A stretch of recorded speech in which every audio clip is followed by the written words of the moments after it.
What is the most powerful trait we have?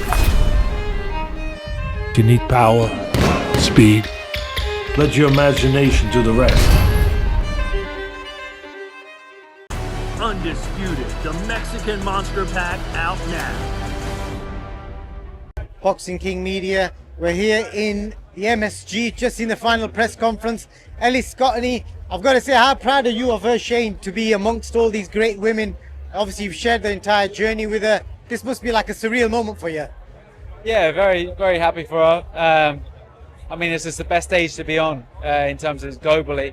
It's on a fantastic platform, and it's got the most amazing fights. 17 world titles on the line throughout the card. It's just an incredible card. I don't think they'll ever get a card like this in the history of boxing again, in terms of magnitude of how many world titles per fight.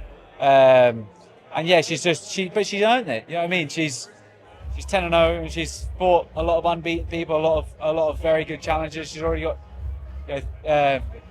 She'll have 3 of the main world titles after Friday, and she'll be looking to get undisputed. Not an easy fight straight away. First fight under MVP, straight into a unification fight against a good champion. But that's what she asked for. I mean, we were like, who can we get? We were looking around at opponents, and Ellie kept saying, can they not just try and get Mercado? Can they not get Mercado? So we kept asking, and she kept trying to price herself out. But finally, they got to a number that she was happy with, and Ellie actually messaged her directly because she didn't know if the money was getting, portrayed to Mercado. So she messaged her directly and said, "Look, do you want to fight?" She said, "The number happens to keep coming up." So they went back and they managed to get it done. So big thanks to MVP.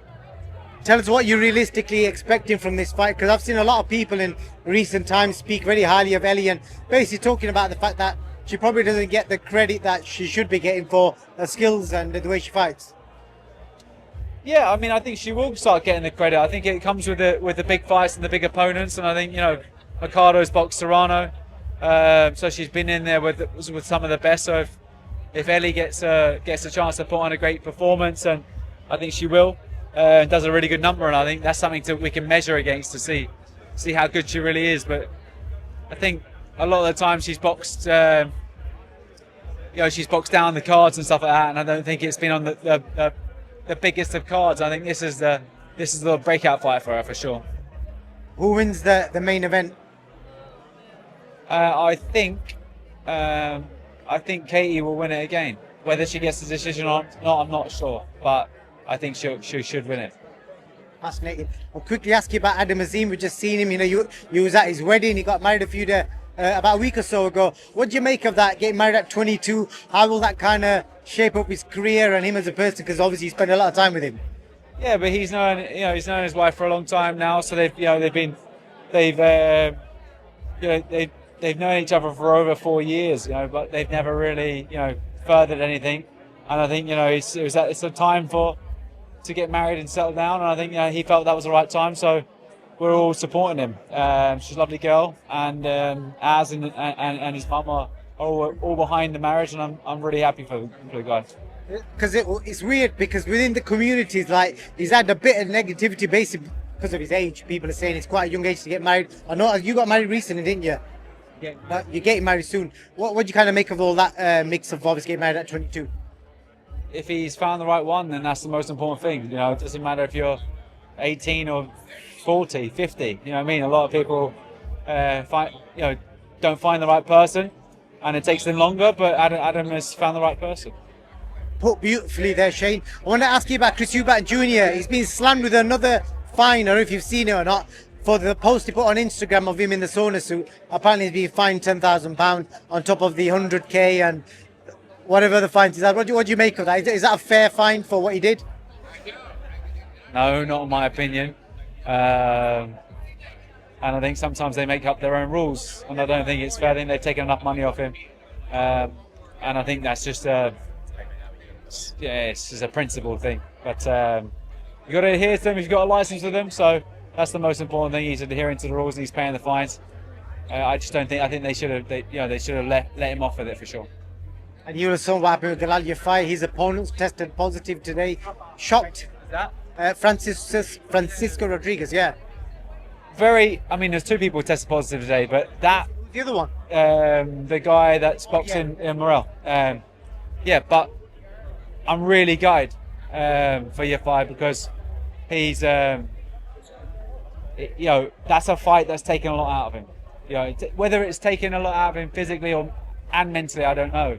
He can now find reason in it because he's one of these guys that fights with that aggression. He's robust. He's been the whole way through his amateur career. He's won gold medal. Galao he's won a gold medal for being a tough, forward, come forward, aggressive fighter. And I think when you're walking into hard punches and you can't walk through them, and you've got that style that he can box a bit on the back foot, but he's a pressure fighter, and he wears people down with a pace. And I think, my brother Jake actually he rang me. I didn't watch the fight. He says I think that guy might be taking something, and he sent it to me this morning actually and saying, look, it's come true. So I hate this side of the sport. I really hate this side of the sport, especially for someone that's on that trajectory and doing something with their career. You just feel, you can't walk away from that without a bitter taste in your mouth. And so many times when these things happen, you think, how did they not get those findings before the fight? Why did I have to endure 12 hard rounds of just brutal punishment with a guy that was clearly enhanced? And I think it's a shocking result for the sport and disappointing. Do you think there's some sort of science needs to be looked at? Because apparently he passed all the pre-fight checks. He just failed the one in fight week. Look, I can't comment on that. I don't know the ins and outs of the timings of the drug tests. But at the end of the day, there's an adverse finding. I don't know what is the adverse finding, what substance it is, but he's taken something he shouldn't be taking. And I think, the results, if you look at his fights previously, I don't think he's ever boxed with that intensity and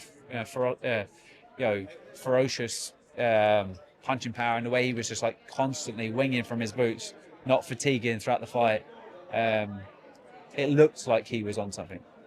And I've got to ask lastly, the opinion on the main event this Saturday. Edgar Berlanga, Hamza Shiraz, looking to make a real statement. How's that going to go down in your opinion? It's a great fight. I think Berlanga has showed vulnerabilities in the past. Obviously, Canelo dropped him, but he didn't really come to win against Canelo once he I think he was in there with a guy that he respected too much. I don't think he's got that same respect for Hamza, and Hamza's very dangerous early. He's up a weight. I think that's going to favour him. He's got the frame to be even a light heavyweight. So I'm excited. I genuinely think Hamza could pull it off. I think he can stop him. You're the 4th expert I would refer to that I spoke to, all picking Hamza. Most casual fans are saying Berlanga, but everyone that knows boxing. I can see that Berlanga's head movement, if he starts to get, who's the guy that boxed? In his Adams in his last fight, where he just kept moving his head and offsetting Hamza. Hamza needs you to stand still, and I think Berlanga's got that fluidity, but you need confidence to be able to be fluid in front of Hamza. And I think if he gets stunned early, that can take the fight completely into Hamza's hands, and I believe that he could do it. Maybe it's me hoping that he does it, but I just think I can see him getting the victory. I think you can see him getting the stoppage. Final question for you. What's happening with Adam Azim, Caroline Dubois? Obviously, there's uncertainty of a boxer. What is the latest you're hearing? What could be happening for them too? Look, they're both contractually with boxer right now, and that's the most important thing. We're working towards getting them active. That's it. It's the most powerful trait we have. You need power, speed. Let your imagination do the rest. Undisputed, the Mexican Monster Pack out now.